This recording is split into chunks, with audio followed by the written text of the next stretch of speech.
एक कहावत है ना, truth lies between the lines. अब कहावत बनी है तो कुछ सोच समझ के ही बनी होगी। इंटरेस्ट में बहुत ज़रूरी है लोगों को ये जानना ताकि कोई उनका बेवकूफ़ ना बना पाए और ना ही उनका एडवांटेज ले पाए। So let's break it down और एंड में I will share my personal tips जो मैंने ओवर टाइम सीखी है।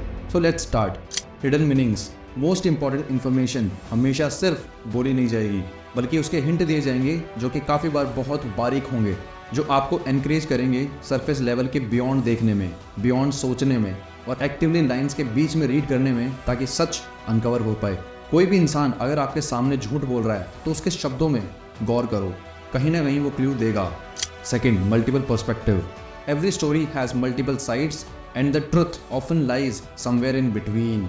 तो जब मल्टीपल पर्सपेक्टिव होंगे तो क्रिटिकली सोच पाओगे एंड ऑल्सो अलग अलग पॉइंट्स होंगे कंसिडर करने के लिए और एक कॉमन ग्राउंड फाइंड कर पाओगे इतने सारे डाइवर्स नैरेटिव्स के बीच में।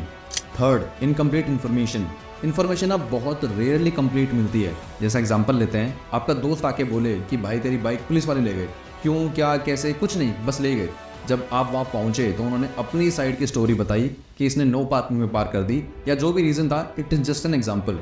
तो सच जो है ना, वो काफ़ी बार अलग अलग पीसेस को एक साथ जोड़ने से मिलता है, जिसमें हर पीस पजल का एक पार्ट होल्ड करता है और ये इनकरेज करता है डाइवर्स इन्फॉर्मेशन को, डिफरेंट पर्सपेक्टिव को एनालाइज करने को और एक वेल इन्फॉर्म्ड कंक्लूजन ड्रॉ करने को। Fourth, open to interpretation. ये सजेस्ट करता है कि कोई सिंगल एब्सोल्यूट ट्रुथ नहीं है और किसी का भी मीनिंग डिपेंड करता है हमारे अपने इंटरप्रिटेशन पे या हमारी अपनी अंडरस्टैंडिंग पे। और ये आपने देखा भी होगा, सही या गलत कुछ नहीं है, किसी के लिए कुछ सही है तो किसी के लिए वही चीज़ गलत है। और ये फोर्थ पॉइंट एनकरेज करता है ओपन माइंडेडनेस को, डिफरेंट इंटरप्रिटेशन को कंसिडर करने को, राइट। Fifth, unreliable narrator's.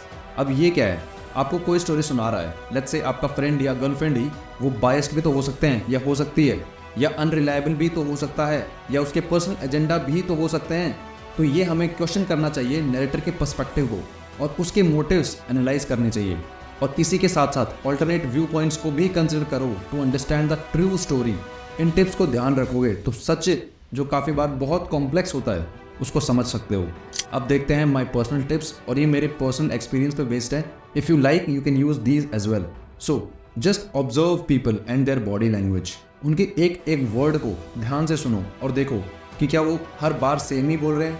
कहीं ऐसा तो नहीं कि कल कुछ और बोला था और आज कुछ और बोल रहे हैं, क्योंकि वो बोलते हैं ना, सच को याद करने की ज़रूरत नहीं होती और झूठ हमेशा याद नहीं रहता।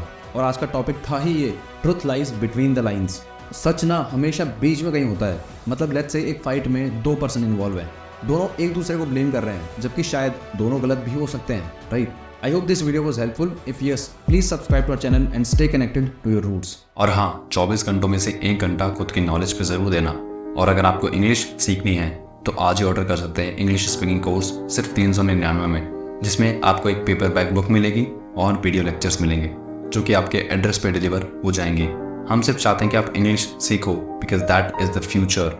सो go and order your course now, link is in the description. और हाँ, stay connected to your roots.